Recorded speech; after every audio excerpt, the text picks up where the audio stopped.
Praise the lord. ఈ ఉదయకాలం అనుదిన ధూపవేదిక ద్వారా దేవుని వాక్యాన్ని వింటున్న మీ అందరికీ మరొకసారి శుభాలు తెలియజేస్తూ ఉన్నాం. పరిశుద్ధ గ్రంథంలో నుంచి ఒక మాట చదువుకుందాం. 114 కీర్తన 5వ వచనాన్ని చదువుదాం. సముద్రమా, నీవు పారిపోవుటకు నీకేమి తటస్థించినది? యోర్దాను, నీవు వెనకకు మల్లుటకు నీకేమి తటస్థించినది? దేవునికి మహిమ కలుగును గాక. ఈ లేఖన భాగాన్ని మనం చూసినప్పుడు సముద్రం పారిపోయినట్టుగా, యోర్దాను నది వెనుకకు మళ్ళినట్టుగా దేవుని వాక్యంలో రాయబడింది. అంతేకాకుండా అక్కడ క్వశ్చన్ మార్కులు కూడా మనకు కనబడతాయి. కాబట్టి ఉదయకాలం సముద్రం పారిపోవడం చాలా ఆశ్చర్యం, అసాధ్యం. అలాగే యోర్దాను నది కూడా, నది వెనకకు మళ్ళడం ఏంటి? నది ఎప్పుడూ ముందుకే ప్రవహిస్తూ ఉంటుంది. అలాగే సముద్రం ఎప్పుడు కూడా అది ఎక్కడ ఉందో అక్కడే అది కెరటాలు అలలతో మనం చూస్తాం.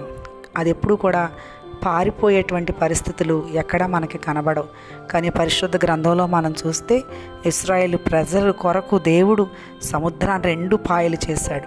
యోర్దాను నది అద్భుతంగా ఇశ్రాయేలు ప్రజలందరూ కూడా వెళ్ళిపోవడానికి దేవుడు అద్భుతంగా రహదారిని ఏర్పరిచాడు. కాబట్టి ఈ ఉదయకాలం చదవబడిన వాక్య భాగాన్ని మనం గమనిస్తే ఇవన్నీ మనుషులుగా మనకి అసాధ్యమే, కానీ దేవునికి సాధ్యం.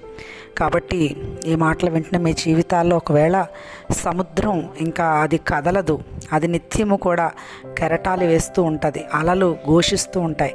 అలాగే యోర్దాను పరవళ్ళు తొక్కుతూ ఎగువ నుండి పారు నీళ్లు అని రాయబడి ఉంది. కాబట్టి ఇవన్నీ కూడా వెనకకు మళ్ళడం, అలాగే పారిపోవడం, ఇవన్నీ కూడా అసాధ్యమైనవి. కాబట్టి ఒకవేళ మీ జీవితంలో కూడా సముద్రం లాంటి పరిస్థితులు, ఒకవేళ ధైర్యం కోల్పోయే పరిస్థితులు మీకు ఎదురవుతున్నాయేమో, ఒకవేళ యోర్దానులాగా ఎగువ నుండి పారుతున్న నీళ్లలాగా ఒకవేళ మిమ్మల్ని భయపెడుతున్నాయేమో, కానీ ఉదయకాలం ఈ మాటలు వింటున్న మీతో ప్రభు మాట్లాడుతున్న విషయం ఏంటంటే, ఇదిగో ఇశ్రాయేలు పక్షంగా ప్రభు ఉండి అసాధ్యమైన వాటిని సాధ్యపరిచినట్లుగా మీ జీవితాల్లో మీరు దేని విషయంలో భయపడుతూ, దిగులు పడుతూ, కృంగిపోతూ, విచారపడుతూ ఉన్నారో ఆ విషయాల్లో ప్రభు వాటిని సాధ్యం చేయగలడు. ఇశ్రాయేలు పక్షంగా ఉన్నవాడు నరుడు కాదు. కాబట్టి మీరు కూడా ప్రభునందు విశ్వాసం ఉంచగలిగితే మరి మనుషులు ఎవ్వరూ చేయలేని గొప్ప కార్యాలు మీ జీవితంలో ప్రభు జరిగిస్తాడు. మీ జీవితంలో సముద్రం మరి పారిపోయినట్లుగా, యోర్దాను నది వెనకకు మళ్ళినట్లుగా మీ జీవితాల్లో కూడా అసాధ్యమైనవి సాధ్యపరచబడతాయి.